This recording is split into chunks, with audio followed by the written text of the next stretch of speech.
നെഗറ്റീവായിട്ടൊരു അപ്രോച്ചാണ് നടത്തിയിട്ടുള്ളത് എന്നാണ് എനിക്ക് തോന്നിയത്. ശത്രുവിൻ്റെ ശത്രു മിത്രം എന്നൊരു തന്ത്രമാണ് അഞ്ജലി ഈ ഒരു സമയത്ത് ഉപയോഗിക്കുന്നത് കേട്ടോ. അത് പറയാതിരിക്കാൻ പറ്റത്തില്ല. അഞ്ജലിയുടെ ആ തന്ത്രം. ഹായ് ഫ്രണ്ട്സ്, എല്ലാവർക്കും അഡ്വക്കേറ്റ് അഞ്ജലിയുടെ ഏറ്റവും പുതിയ പ്രൊമോ വന്നിട്ടുണ്ട്. അതിൻ്റെ വിശേഷങ്ങളൊക്കെ സ്വാഗതം കേട്ടോ. അപ്പോൾ ഇന്നത്തെ പ്രൊമോ കണ്ടു കഴിഞ്ഞപ്പോൾ ശരിക്കും ഞെട്ടിപ്പോയി.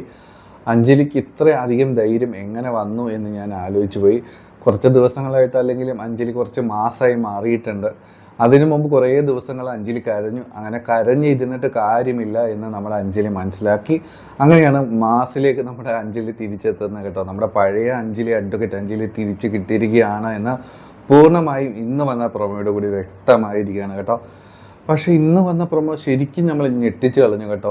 അഞ്ജലി ഇത്രയധികം ധൈര്യത്തോടെ കാര്യങ്ങൾ എങ്ങനെ ചെയ്യുന്നു എന്ന്, അതും അഡ്വക്കേറ്റ് രാഘവനുണ്ണിയുടെ മൂക്കിൻ്റെ തുമ്പത്തിരുന്ന് ഇതെങ്ങനെ ചെയ്യുന്നു എന്ന് ശരിക്കും ആലോചിച്ച് പോയി കേട്ടോ. അപ്പോൾ പ്രൊമോയുടെ കാര്യങ്ങളിലേക്ക് പോകാം. ഇന്ന് വന്ന എപ്പിസോഡ് നിങ്ങളെല്ലാവരും കണ്ടു കാണുമെന്ന് പ്രതീക്ഷിക്കുകയാണ് കേട്ടോ. നല്ലൊരു എപ്പിസോഡായിരുന്നു.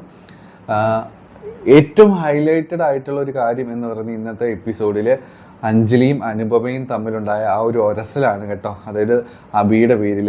സത്യത്തിൽ അബിയും നമ്മുടെ അഞ്ജലിയും മനസ്സാ വാച പറയാത്തതും ചിന്തിക്കാത്തതുമായി എന്തൊക്കെയോ കാര്യങ്ങൾ വന്ന് പുലമ്പുകയായിരുന്നു അനുപമ. അബി വിശന്നിരിക്കുന്നു, ഒരു ഫുഡ് എടുത്തു കൊടുക്കുക മാത്രമാണ് അഞ്ജലി ചെയ്തത്.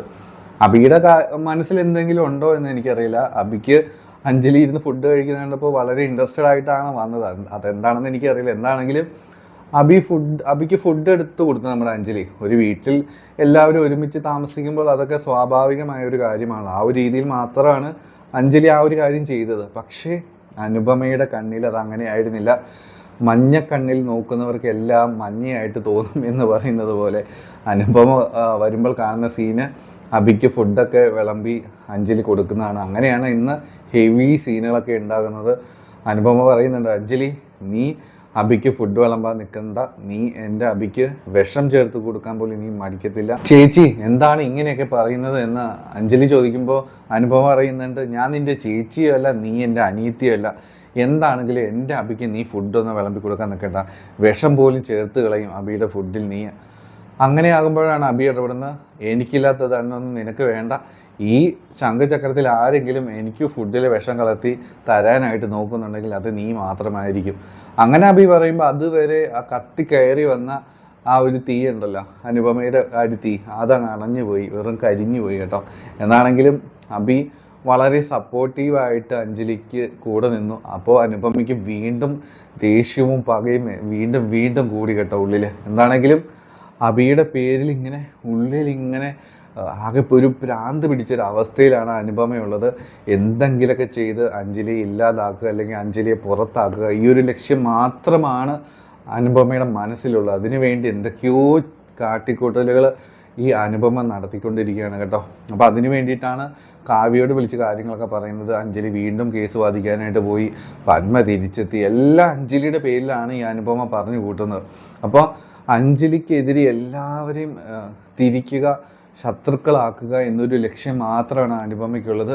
അതായത് അനുപമയും അഞ്ജലിയും തമ്മിൽ ഒരു രക്തബന്ധമില്ല, ആ രക്തബന്ധത്തിന് ഒരു വിലയും കൊടുക്കുന്നില്ല എന്ന് ഇന്ന് അനുപമ അഞ്ജലിയോട് പറയുകയും ചെയ്തു കേട്ടോ. എന്താണെങ്കിലും അഞ്ജലിക്ക് നേരെ വലിയൊരു ഇഷ്യൂ ഇനി വരാനായിട്ട് പോവുകയാണ്. കാരണം എന്താണെന്ന് വെച്ച് കഴിഞ്ഞാൽ കുറിപ്പ് കാര്യങ്ങൾ അറിഞ്ഞു കഴിഞ്ഞിരിക്കുന്നു. വീണ്ടും അഞ്ജലി കോടതിയിൽ വാദിക്കാൻ വേണ്ടി വരുമെന്നും കോടതിയിൽ പോയി തുടങ്ങിയെന്നും, ഇപ്പോൾ രാഘവൻ പറഞ്ഞ കാര്യങ്ങളൊന്നും വാക്ക് പാലിച്ചിട്ടില്ല എന്ന രീതിയിലാണ് കുറിപ്പിൻ്റെ ഇപ്പോൾ മനസ്സിലുള്ളത്. കാരണം അഞ്ജലി ഇനി അടുക്കളപ്പുറത്ത് തളച്ചിടുമെന്നാണ് രാഘവൻ കുറിപ്പിന് കൊടുത്ത വാക്ക്. പക്ഷേ ആ ഒരു വാക്കെല്ലാം വെറും പാഴ്വാക്കായിരുന്നു എന്ന് കുറിപ്പിന് മനസ്സിലാകുകയാണ്. അപ്പോൾ ഇനി അതിൻ്റെ പേരിലായിരിക്കും വലിയ ഇഷ്യൂസൊക്കെ ഉണ്ടാകാൻ പോകുന്നത്.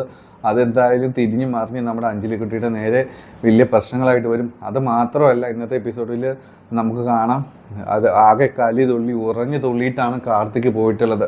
അതായത് അഞ്ജലി എന്തെങ്കിലും എൻ്റെ വകയായിട്ട്, അതായത് എനിക്ക് എൻ്റേതായ രീതിയിൽ എനിക്ക് എൻ്റെ കാര്യങ്ങൾ നോക്കണം, അതുകൊണ്ട് ആരും എനിക്ക് വേണ്ടി വരികയില്ല, അതോടെ എൻ്റെ ആവശ്യമാണല്ലോ എനിക്ക് ഈ കേസിൽ നിന്ന് ഊരിയെടുക്കുക എന്നുള്ളത്, എൻ്റെ തല ഊരിയെടുക്കുക എന്നുള്ളത്, അതുകൊണ്ട് എന്താ ചെയ്യേണ്ടതെന്ന് എനിക്കറിയാം. അങ്ങനെ പറഞ്ഞിട്ട് വാശി പിടിച്ച് എന്തോ ചെയ്ത് കൂട്ടാൻ മനസ്സിൽ പ്ലാൻ ചെയ്തിട്ടാണ് കാർത്തിക് ഇന്ന് ഇറങ്ങി പോയിട്ടുള്ളത് കുറുപ്പിൻ്റെ വീട്ടിൽ നിന്ന് കേട്ടോ. അപ്പോൾ എന്തോ ഒരു വലിയ ഇഷ്യൂ അഞ്ജലിക്ക് നേരെ വരാനായിട്ട് പോവുകയാണ്. എന്തോ ഒരു പ്ലാനിങ് കാർത്തിക് ഉറപ്പായിട്ട് നടത്താനായിട്ട് പോവുകയാണ് കേട്ടോ. ഇന്ന് വന്ന പ്രൊമോയുടെ കാര്യങ്ങളിലേക്ക് നമുക്ക് പോകാം കേട്ടോ. ഇന്ന് വന്ന പ്രൊമോയിൽ 2 പ്രധാനപ്പെട്ട സീനുകളാണ് കാട്ടിയത്. ഒന്ന് അഞ്ജലിയുടെ കൊല മാസ സീനുകളായിരുന്നു. അത് എന്താണെന്ന് നമുക്ക് വിശദമായിട്ട് പറയാം. ആദ്യത്തെ സീന് ആര്യയും പാർത്ഥസാരഥിയും തമ്മിലുള്ള സീനാണ്. അപ്പം നമ്മുടെ ആര്യയും പാർത്ഥസാരഥിയും തമ്മിൽ ഒരു ഇൻറ്റേർണൽ ഒരു ലവ് അവരുടെ ഉള്ളിൽ വന്നു കഴിഞ്ഞിട്ടുണ്ട്. ഒരു കണക്ഷൻ, ഇൻറ്റേർണൽ ബോണ്ടിങ് വന്നു കഴിഞ്ഞു എന്ന് വേണമെങ്കിൽ പറയാം. അപ്പോൾ അതൊരു പുറത്തേക്ക് വന്നിട്ടില്ല, പതുക്കെ മുട്ടിട്ട് വരുന്നതേ ഉള്ളൂ. എന്താണെങ്കിലും പാർത്ഥസാരഥി വളരെ പോസിറ്റീവായിട്ടാണ് ആര്യ കാണുന്നത്. ആര്യയുടെ കാലിൻ്റെ ഇഷ്യൂസും സംഭവങ്ങളൊക്കെ റെഡിയാക്കാൻ പറ്റുമെന്ന് 100% വിശ്വാസവും പാർത്ഥസാരഥിക്കുണ്ട് കേട്ടോ. അപ്പോൾ ആര്യയ്ക്കും വിശ്വാസമുണ്ട് പാർത്ഥസാരഥി പറയുന്ന കാര്യങ്ങൾ. അപ്പോൾ പ്രൊമോയിൽ നമ്മൾ കാണുന്ന കാര്യം എന്ന് പറഞ്ഞാൽ നമ്മുടെ സാരഥി പറയുന്നുണ്ട് ആര്യയോട്, ആര്യ അമ്മയുടെ തീരുമാനം എന്താണെങ്കിലും അതിന് താൻ അതോർത്ത് വിഷമിക്കൊന്നും ചെയ്യരുത്, വളരെ പോസിറ്റീവായിട്ട് കാണുക, അമ്മയോട് ഒരു അഭിപ്രായം എന്താണ് നീ നോക്കുന്നത്, വളരെ പോസിറ്റീവായിട്ട് കാണുക, എന്താണെങ്കിലും താൻ ധൈര്യമായിട്ടിരിക്കുന്നത്.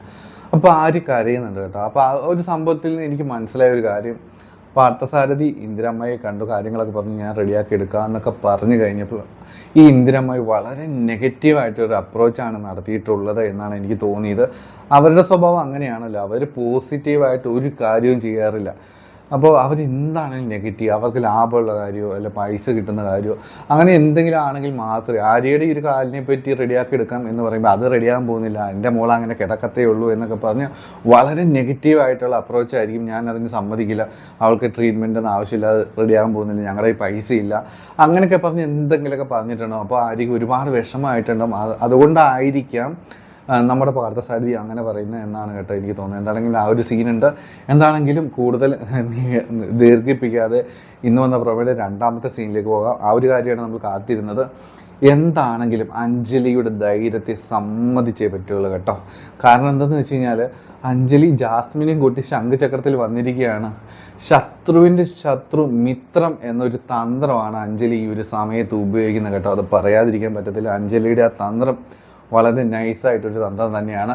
കാരണം ജാസ്മിനെ ഒരു ശത്രുവായിട്ടാണ് രാഘവൻ ഇപ്പോൾ കാണുന്നത്. ആ ശത്രുവിനെ സ്വന്തം മിത്രമാക്കി മാറ്റിയിരിക്കുകയാണ് അഞ്ജലി കേട്ടോ. വളരെ പോസിറ്റീവായിട്ടൊരു അപ്രോച്ചാണ് അഞ്ജലി നടത്തിക്കൊണ്ടിരിക്കുന്നത്. അത് മാത്രമല്ല ശംഖുചക്രത്തിലേക്ക് കൂടി ജാസ്മിനെ വിളിച്ചു വരുത്തിയിരിക്കുന്നത്. ആ ഒരു സംഭവം കണ്ടത് കലിതുള്ളി നിൽക്കുന്ന രാഘവനെ കാണാം. ആ കലിതുള്ളി നിൽക്കുന്ന രാഘവനോടാണ് പറയുന്നത്. രാഘവൻ പറയുമായിരിക്കും, എടി ജാസ്മിനെ, നീ എൻ്റെ വീട്ടിൽ കാലുകുത്താൻ നിന്നോട് ആരാണ് പറഞ്ഞത്? നിന്നെ ഞാൻ ആട്ടി പുറത്താക്കിയതല്ലേ, എൻ്റെ സംഘത്തിൽ നിന്ന് ആട്ടി പുറത്താക്കിയതില്ലേ, നീ പിന്നെ എങ്ങനെയായി ഇവിടെ കയറി വരാൻ നിനക്ക് ധൈര്യം വന്നത്? അപ്പോൾ ഈ ഒരു സമയത്താണ് ജാസ്മിന് വളരെ സപ്പോർട്ടായിട്ട് അഞ്ജലിക്കുട്ടി വന്ന് പറയുന്നത്, ജാസ്മിൻ ഞാൻ പറഞ്ഞിട്ടാണ് വന്നത്, എൻ്റെ തൊഴിലിൻ്റെ ഭാഗമായിട്ട് അങ്ങനെ പലരും ഇവിടെ വരും, ജാസ്മിൻ വേണമെങ്കിൽ ഇവിടെ വരും, 2 ദിവസം താമസിക്കും. ജാസ്മിൻ താമസിക്കും എന്ന് പറയുന്നില്ല, ജാസ്മിൻ എൻ്റെ തൊഴിലിൻ്റെ ഭാഗമായിട്ട് ഇവിടെ വരും, ഇവിടെ കാര്യങ്ങളൊക്കെ നോക്കും, അതിന് ആരും കൂടുതൽ ഇടപെടേണ്ട കാര്യമില്ല. അത് മാത്രമല്ല എൻ്റെ ക്ലയൻ്റായിട്ടുള്ള പത്മയും ഇവിടെ വരും, അവൾ വേണമെങ്കിൽ ഇവിടെ 2 ദിവസം താമസിക്കുക കൂടി ചെയ്യും. അപ്പോൾ ആരും തടയാമെന്ന് വിചാരിക്കേണ്ട. അങ്ങനെ നമ്മുടെ അഞ്ജലി കൊല മാസമായിട്ട് പറയാണ് കേട്ടോ. അപ്പോൾ ഇങ്ങനെ അഞ്ജലി പറയുമ്പോഴും നാക്കിറങ്ങിപ്പോയതുപോലെയാണ് സത്യത്തിൽ രാഘവൻ നിൽക്കുന്നത് കേട്ടോ. അപ്പോൾ ഈ ഒരു സമയത്ത് നമ്മുടെ അർജുന അവിടെ നിൽക്കുന്നുണ്ട്. അർജുന പോലും ഷോക്കഡായിപ്പോയി, അഞ്ജലി എങ്ങനെ ഇങ്ങനെ പറയാൻ സാധിക്കുന്നു എന്ന്. ആ ഒരു വീട്ടിൽ അർജുന പോലും ഇല്ലാത്തൊരു ധൈര്യമാണ് നമ്മുടെ അഞ്ജലിക്കുട്ടി കാട്ടുന്നത് കേട്ടോ. അപ്പോൾ ആ ഒരു നല്ലൊരു പ്രൊമോയാണ് ഇന്ന് വന്നിട്ടുള്ളത്. എന്താണെങ്കിലും നാളത്തെ എപ്പിസോഡ് നല്ലൊരു കിടിലൻ എപ്പിസോഡ് തന്നെയായിരിക്കും കേട്ടോ. നാളത്തെ എപ്പിസോഡിന് വേണ്ടിയിട്ട് നിങ്ങളെല്ലാവരും കാത്തിരിക്കണം കേട്ടോ. ഒരിക്കലും മിസ് ചെയ്യരുത് നാളത്തെ എപ്പിസോഡ്. അപ്പോൾ എപ്പിസോഡിൻ്റെ റിവ്യൂസും കാര്യങ്ങളും നമ്മൾ നാളെ രാവിലെ ഇടുന്നതായിരിക്കും. അപ്പോൾ കണ്ട് സപ്പോർട്ട് ചെയ്യുക. അപ്പോൾ ആദ്യമായിട്ട് നമ്മുടെ ഈ ചാനൽ കാണുന്നവരൊന്ന് സബ്സ്ക്രൈബ് ചെയ്ത് സപ്പോർട്ട് ചെയ്യണമെന്ന് എല്ലാവരും റിക്വസ്റ്റ് ചെയ്യണം കേട്ടോ. അപ്പോൾ എല്ലാവർക്കും നല്ലൊരു ശുഭദിനം. Take care. Bye bye.